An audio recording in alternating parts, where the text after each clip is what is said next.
বক্তা তারাই হয় যারা কোনো নেতার ঝান্ডা ধরে, নেতার কোনো পার্টির কোনো পতাকা ধরে দিনের পর দিন ঘুরে বেড়ালে বিদাত শেষ হয় না, কিন্তু বছরে একবার নবী মুস্তাফার আগমন দিবসকে পালন করার জন্য যদি একটা মোবারক ঝান্ডা বা পতাকা উত্তোলন করা হয় তখন বিদাতের ফতোয়া লাগিয়ে দেওয়া হয়। এটা নতুন কোনো বিষয় নয়।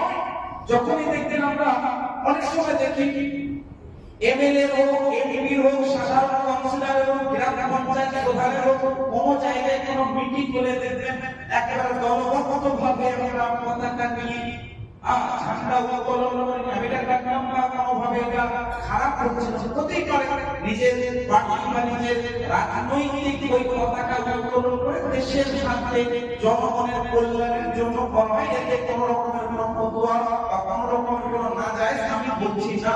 তবে এই সমস্ত ব্যক্তি যারা এই সমস্ত পতাকা উত্তোলন একদম খুবই গর্বের সাথে উত্তোলন করে তখন বিদাতের ফতোয়া হয় না, কিন্তু রাসূল সাল্লাল্লাহু আলাইহি ওয়াসাল্লামের খুশিতে যখন একটা মোবারক ঝান্ডাকে ওঠানো হয় তখন দেখবেন বিদাতের কিন্তু তালা লাগিয়ে দেওয়া হয়। এটা আপনারাও শুনেছেন, আমরাও জানি বা আপনারাও শুনে থাকি। তো বিষয়বস্তু এটাই, কে কি বলছে, কে কখন বললো, কিভাবে দলিল দিল, কেন হারাম করলো, কেন বিদাত করলো, আই ডোন্ট কেয়ার। এবং আপনাদেরকেও বলবো, আপনাদের দরকার এই সমস্ত জিনিসগুলোকে অ্যাপ্লাই করা এবং আপনার অন্তরের মধ্যে যে মহব্বত ভালোবাসা আছে ওইটাকে কিছুটা হলেও প্রকাশ করা দরকার।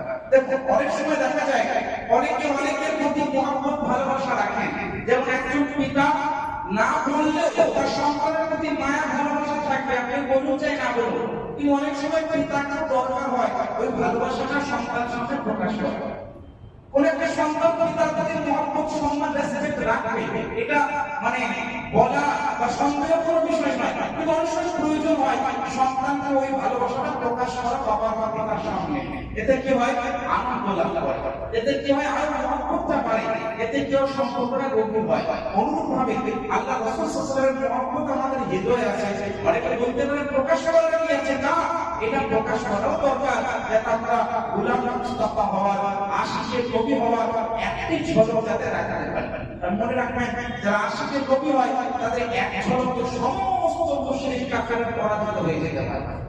সুতরাং আমি কোরআন শরীফ, কয়েকটা হাদিস শরীফ এবং মুহাদ্দিসগণের দৃষ্টিকোণে আমি প্রকাশ করার চেষ্টা করব যে আল্লাহ রাসূল সাল্লাল্লাহু আলাইহি ওয়াসাল্লামের আগমন দিবসটা আমাদের জন্য কতটা গুরুত্ব এবং কতটা উত্তম, একদম সংক্ষিপ্তভাবে ঘন্টার পর ঘন্টা সময় দরকার, কিন্তু স্বল্প সময়ের মধ্যে আমি সম্পূর্ণ বিষয়টি উপস্থাপন করার চেষ্টা করছি। পবিত্র কোরআন শরীফ সূরাতুল মাইদা 6 নম্বর পারাতে আল্লাহ পাক রব্বুল আলামিন ইরশাদ করেন, "কদ জাআকুম